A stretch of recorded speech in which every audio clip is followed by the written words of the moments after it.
Hey, what's up, friends? Ray with Doc at Timworks. How y'all doing?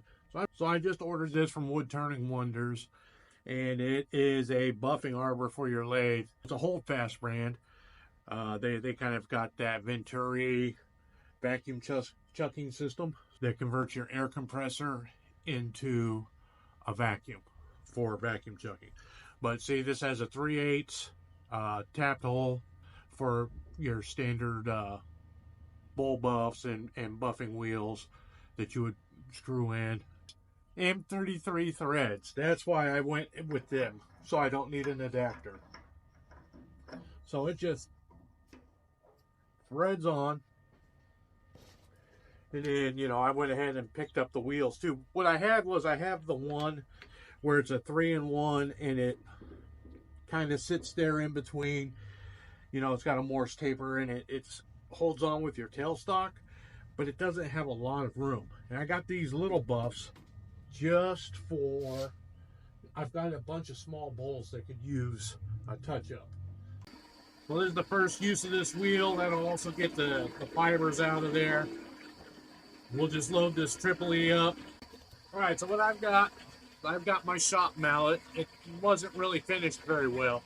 I put a little bit of wax on the handle that I was messing around with, but it's pretty much unfinished. So, all right, already like that, that's a noticeable improvement. I'm kind of impressed.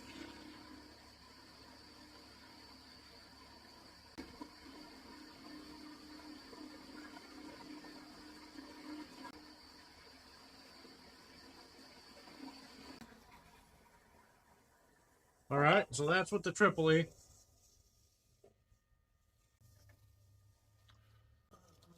Put this guy back in his bag so he doesn't get contaminated with a bunch of sawdust and all kinds of weird stuff. So here we go with the white diamond wheel. It's nice, everything's labeled, you can get them cheaper, but everything's, the actual buffing wheels have different grits.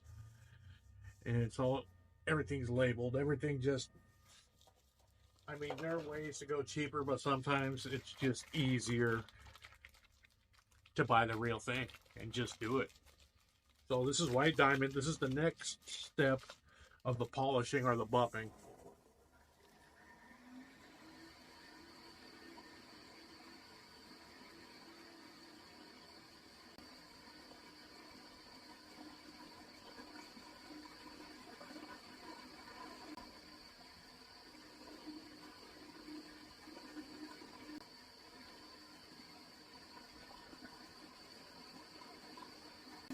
Okay, now with the wax, you really have to kind of get in there a little bit to make sure it loads up. You can tell by the smell. You can smell the wax. It smells great. I love the smell of it.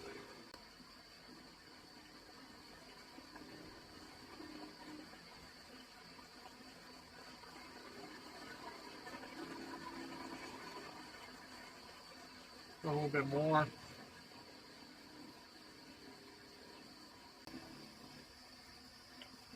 Oh, that thing generates a good electrical or static shock. There we go. We're getting wax on there now.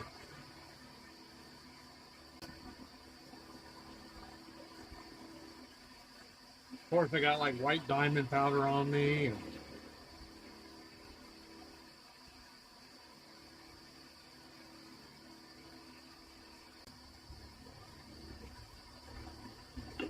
Yep, I knew I was going to do that sooner or later. This long way, it seems like it has less control.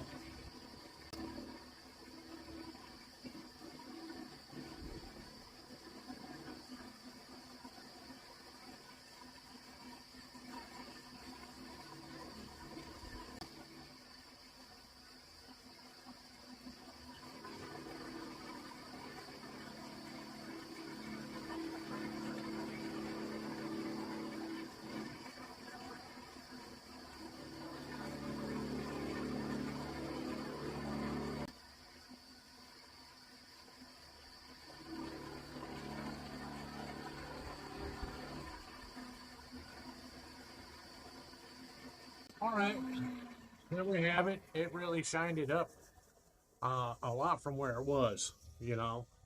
So I hope that translated. I probably have a face full of this stuff. Uh, Looks like it's going to take a few uses to get the wheel set up where it needs to go. I already smacked it a bunch of times right there with a carving chisel. So it's doing what it's supposed to do. All right, thanks friends for checking it out. I'll get it set up again with the bull buffs, and I've got some little deep bulls that need to be bucked out. So that's cool.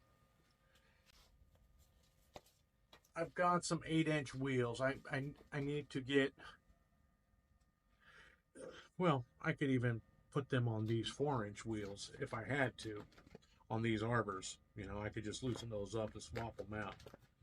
So that's kind of nice, because now I've got plenty of arbors to put into here and keep things going. I'll put these guys back in their bags so they're not cross-contaminating each other and getting stuff mixed in, because you don't want the grits to mix on themselves, and you know, you don't want to scratch what you did before. So yeah, but that's basically showing this so that you don't have to have that triple wheel set up. And you know, I've chucked a couple of bulls using that thing because they're tight. The wheels are like this close together. It's 1, 2, 3, and they're just they need to be spaced out about here. Well, then the other problem I had too was I was using their 8-inch wheels, and I had a 14-inch swing lathe, so the wheel was like right here at the bedways. So, just some thoughts, quick little video. All right, friends, y'all have a good one.